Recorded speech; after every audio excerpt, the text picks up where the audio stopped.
Honestly, it can take sweat and tears to land into your first job interview. It can be disappointing to get rejected without even getting interviewed, and moving on to apply for the next job takes extra courage. I applied for many jobs in the start of my career and only received very few calls for a job interview. It's not that I wasn't qualified or skilled enough, but because there wasn't something right in my resume. So today I will share with you the tips and tricks to land into your first job interview fast. Towards the end of the video, I will give you a bonus tip to increase your chances of landing into your first job. If you haven't subscribed yet, then do so now because I don't want you to miss out on the content that I'm planning to bring onto my channel in the coming months. Don't forget to like and share this video with your family and friends. Let's begin. Do you know that your job application can get rejected even before reaching the hands of hiring manager?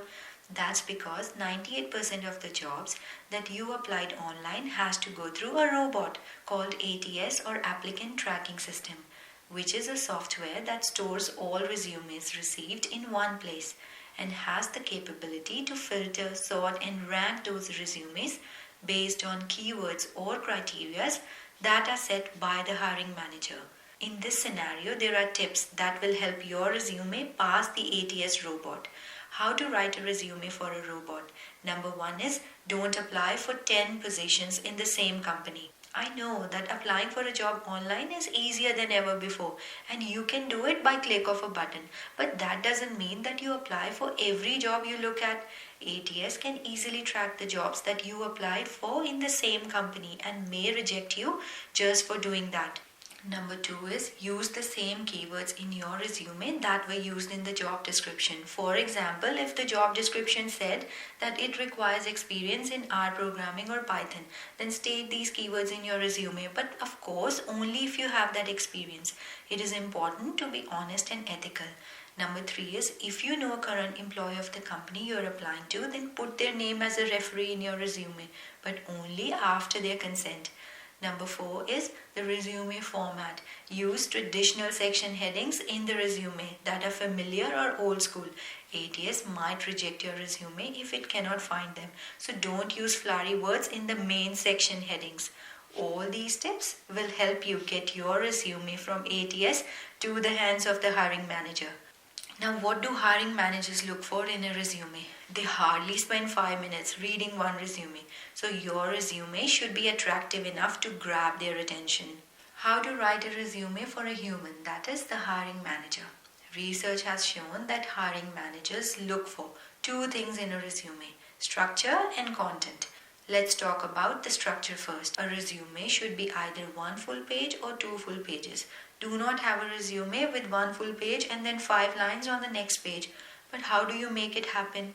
Number 1 is to use a professional template for your resume by using applications such as Microsoft Word or Google Docs to make it eye-catching. Sometimes a right format is able to squeeze a 3-page resume into 1 page.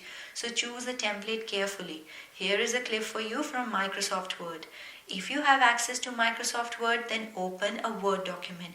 Go to New and you will see category for resume templates. I have had a look at the templates and none of them offer a perfect solution. So you will have to mix and match and edit them to make a perfect looking resume. You can also use Google Docs to create your resume as it is free. The link to the Google Docs is here. Number 2 is to use hyperlinks for research papers or patents to keep the resume length short. As most resumes are read online, the hiring managers can easily click on the hyperlink and will be directed to the respective document. Number 3 is to mention that you can provide the referee's name upon request in the resume if there is not enough space to cover them in 2 pages. Let's talk about resume content. In general, you should customize the content of the resume according to the job you're applying for. Typically, a resume should contain 7 sections. 1 is applicant's name, address, phone number, email, social media profile. 2 is professional, general or specific objective statement. 3 is important highlights of the past career activities. 4 is work experience, that is the job titles or roles you held in the various companies in the past. 5th is educational qualification.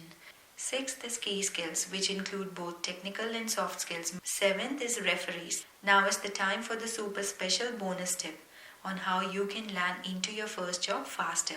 After your job interview, the hiring managers might want to cross-reference your skills, education, work experience, etc. through your online profiles. So make sure that your online profiles such as LinkedIn are up to date before you apply for any job. I wish you good luck with your job application. If you want me to make a separate video and expand on the various sections of the resume, then tell me in the comments below. Don't forget to subscribe and like this video, otherwise YouTube might not show you my latest videos. It is super easy to do. Till then, take care, stay safe, bye.